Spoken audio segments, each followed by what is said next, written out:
اساس نیوز کے ناظرین السلام علیکم۔ امجد ارشاد چودھری نئی ویڈیو کے ساتھ آپ کی خدمت میں حاضر ہے۔ آج ہم جو ویڈیو لے کر آئے ہیں ہم آپ کو بتائیں گے کہ اسپین میں پاکستانی حکومت جو ہے کتنے لوگوں کے پیچھے ہے، ان کو پکڑ کے لانا چاہتی ہے،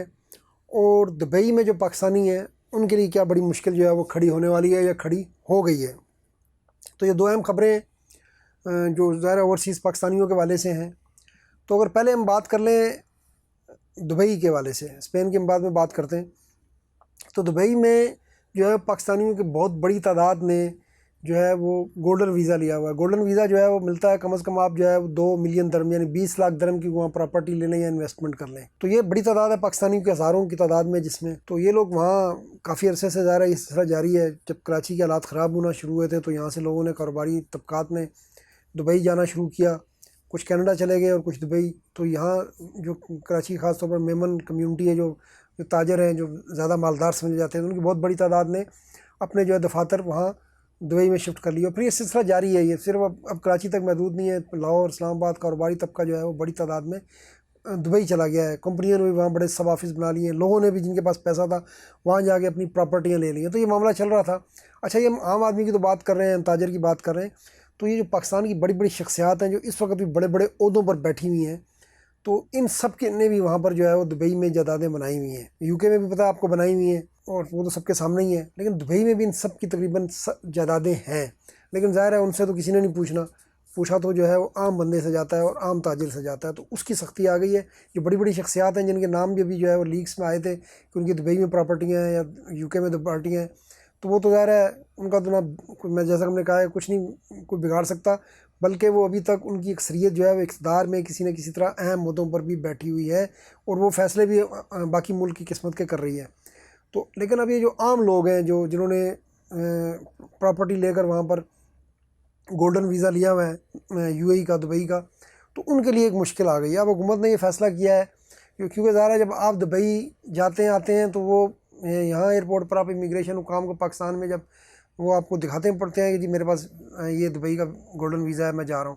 تو اس گولڈن ویزے میں آپ کی جو ہے وہ پاسپورٹ کی ڈیٹیل ہوتی ہے، آپ کی سارا سب کچھ وہ ہوتا ہے، پھر آپ کے پاس ظاہر آپ امیگریشن میں پاسپورٹ بھی دکھاتے ہیں، تو وہ سارا ڈیٹا جو ہے وہ امیگریشن حکام کے پاس ہوتا ہے۔ تو امیگریشن حکام اور ایف بی آر مل کر اس ڈیٹا پہ کام کر رہے ہیں، اور اس ڈیٹا پہ کام شروع کر دیا ہے کہ یہ ان لوگوں نے گولڈن ویزا کس طرح لیا، یہ 20 لاکھ کم از کم جو درم کی بات ہے، وہاں پر انہوں نے پراپرٹی کیسے لی، یہ پیسہ وہ کہاں سے لائے، دبئی پیسہ کیسے لے کر گئے۔ اب جب سوال کرنے پر آتا ہے تو پھر تو ذرا آپ کو پتہ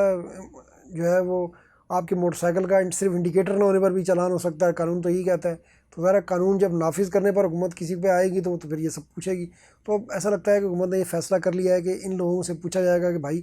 یہ آپ پیسہ کہاں سے لائے تھے، آپ نے وہ گولڈن ویزا کس بنیاد پہ لیا، کتنی انویسٹمنٹ کی، انویسٹمنٹ کے لیے پیسہ کہاں سے آیا، اگر پاکستان سے گیا تو کیسے لے کر گئے۔ ظاہر ہے یہ پیسہ تو زیادہ تر جو ہے وہ لیگل طریقے سے تو نہیں گیا ہوا۔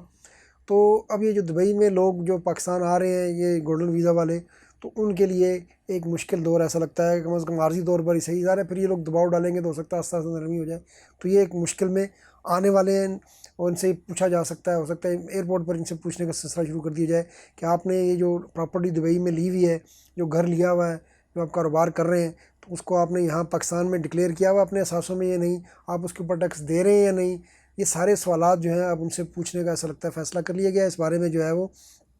امیگریشن حکام اور ایف بی آر نے آپس میں جو ہے وہ مل کر مشترکہ حکمت عملی جو ہے وہ تیار کر لی ہے۔ تو یہ جو دبئی میں لوگ کاروبار کر رہے ہیں کسی وجہ سے بھی، تو ان کے لیے یہ مشکل صورتحال ہو سکتی ہے، جنہوں نے پراپرٹیاں لی ہوئی ہیں ان کے لیے بھی یہ مشکل صورتحال ہو سکتی ہے، تو انہیں اس کے لیے ذہنی طور پر تیار ہونا چاہیے۔ تو دوسری طرف اگر ہم اسپین کی بات کریں تو اسپین میں جو پاکستانی حکومت ہے وہ 38 لوگوں کے پیچھے ہے، انہیں 38 پاکستانیوں کی تلاش ہے جو پاکستان میں اس وقت مختلف مقدمات میں، سنگین مقدمات میں، حکومت کا کہنا ہے کہ اس میں ان میں مطلوب ہے۔ تو اب سنگین مقدمات تو ان کی تفصیل تو نہیں سامنے آئی، لیکن یہ ہے کہ وہ حکومت کا کہنا ہے کہ اس نے 38 لوگوں کی اسپین جو اس وقت رہ رہے ہیں وہاں پر، ان کی حوالگی کے لیے اسپین حکومت سے مذاکرات شروع کیے ہیں۔ تو اس میں 2 لوگ جو ہیں، یہ 38 سے علاوہ ہیں، وہ 2 لوگ اسپین نے پاکستان کی طرف سے جاری انٹرپول کے وارنٹ پر گرفتار بھی کر لیے ہیں۔ ان میں ایک نوازش علی ہنجرہ ہیں اور ایک ہارون اقبال ہیں۔ یہ جو ہنجرہ ہیں ان کے بارے میں کہا جاتا ہے کہ یہ بہت ہی سنگین مقدمات میں ملوث ہیں، ان کے اوپر سنگین مقدمات ہیں۔ تو یہ وزیر مملکت داخلہ جو ہے طلال چودھری صاحب اسپین آئے تھے، تو اسپین میں انہوں نے جو ہے وہ وزیر داخلہ سے ملاقات کی اور ان دونوں کا خاص طور پر انہوں نے کہا، تو اس کے بعد اسپین کی پولیس نے ان دونوں کو پکڑ لیا ہے۔ تو اس سے پہلے یونان سے لوگ رپورٹ ہوئے پاکستان کی درخواست پر، اٹلی سے بھی 2-4 ہوئے،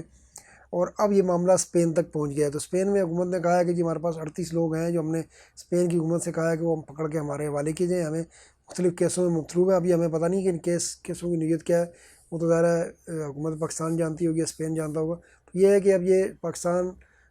جو ہے جو کو مطلوب جو افراد ہیں،